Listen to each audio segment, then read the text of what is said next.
Greetings viewers, Hugh here coming to you from Ainsford Station in Kent. Now it's pretty obvious that this station is managed by Southeastern. It's got Southeastern signs, Southeastern posters, it even has a Southeastern ticket machine. But wait, if you look at the departure boards on Google Maps and at the train that I have just taken from it to the one and only Bat and Ball, you can see that it is all Thameslink, and in fact this applies to almost every station on this line, the Derwent Valley between Swanley and Sevenoaks, except one. But why is this? Well, that's what the aim of this video is going to be, as we are going to answer the question, why does Thameslink manage so few of the station it serves? Let's go! To answer this question, I decided to calculate how many stations are served by regular Thameslink trains.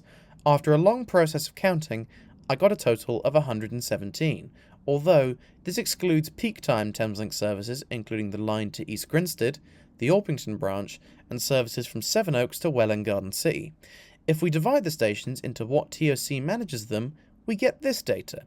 Of the 117 stations that get regular Thameslink services, only 34 of them are actually managed by Thameslink. These are mostly seen on the Midland Main Line, Sutton Loop, Core Section, and Catford Loop line. Even though they are the largest on the list, they are significantly below a majority. Now before looking at the major TOCs, let's quickly look at some anomalies. Firstly, with one station managed, there's SWR with Wimbledon, Greater Anglia with Cambridge, LNER with Peterborough, and Gatwick Express with Gatwick Airport. Then we have Network Rail, who manage two stations, St Pancras and London Bridge, and finally amongst the smaller players, a TfL, who through various guises manage three stations, Norwood Junction, Abbey Wood, and Farringdon. Of the larger TOCs, Great Northern is the smallest with 12 stations, with most of these being located north of Hitchin on the Peterborough and Cambridge lines. Many of these stations do get Great Northern services too. However, all the stations between Hitchin and Peterborough, as well as Ashwell and Morden on the Cambridge line, are only served by Thameslink. The final two TOCs are tied with 31 overall, these being Southern and Southeastern. When it comes to the latter, they manage nearly all the stations between London Bridge and Rainham, as well as Herne Hill and all the stations between Shortlands and Sevenoaks, including the Derwent Valley line mentioned earlier.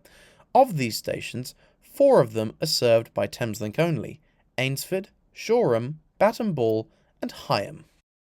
Southern, meanwhile, manages nearly all stations Thameslink serve south of the Thames, including the entire Brighton Main Line, as well as half of the Sutton Loop through Mitcham and the upper half of the Arun Valley Line toward Horsham. Of these, there are several that only get regular Thameslink trains, including Balcombe, Earlswood, Salford, and Hawley on the main line, as well as all the stations between Three Bridges and Horsham. So, why is this a thing? Well, the simple answer is the Thameslink program. Until the mid-2010s, the Thameslink service only consisted of 2 primary routes, one being Bedford to Brighton via central London, and another being a more commuter-oriented service from Luton to Sutton via the Loop running in both directions. This therefore explains the areas where Thameslink do manage stations, as they mostly fall on either of these routes, and why retro signs from the original Govia era are visible at a lot of these stations. The Thameslink program resulted in a significant expansion of Thameslink routes to create a high-frequency service in the core section. This resulted in several services on both sides of the river being combined into one cross-London Thameslink one. For example, prior to the program, Great Northern operated an all-day service between King's Cross and Peterborough, and Southern operated a service from London Bridge to Horsham. These 2 routes were both combined in the Thameslink program due to new tunnels linking the core section to the East Coast Main Line.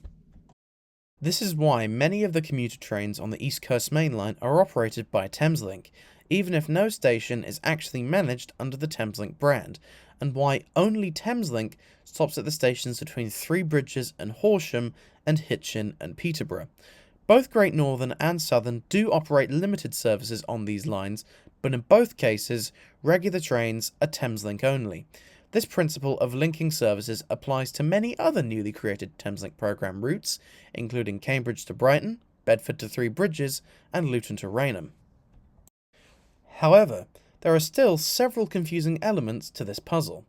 Since the 1990s, Thameslink trains have operated from Blackfriars to Sevenoaks via the Derwent Valley Line and Catford Loop Line, although it was always operated jointly with the South Eastern franchise until 2015, when all trains on that route were operated by Thameslink. This resulted in almost all stations on the route between Elephant and Castle and Shortlands being transferred from South Eastern to Thameslink, including Denmark Hill, which gets more overground trains than Thameslink. Although bizarrely, all the stations on the Derwent Valley Line between Swanley and Sevenoaks remained with South Eastern, even if only one of them, Otford, gets a regular South Eastern service. Even with all the research I've done for this video, I still can't quite work out why this is the case. If you know, please leave your answer in the comments below. Anyway, to sum up the question I asked at the beginning of this video, why does Thameslink manage so few of the stations it actually serves?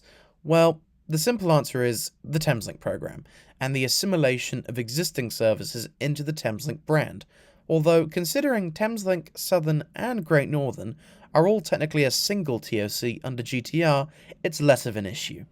Regardless, I really hope you found this video interesting, and thank you very much for watching, and I'll see you in the next video. Goodbye.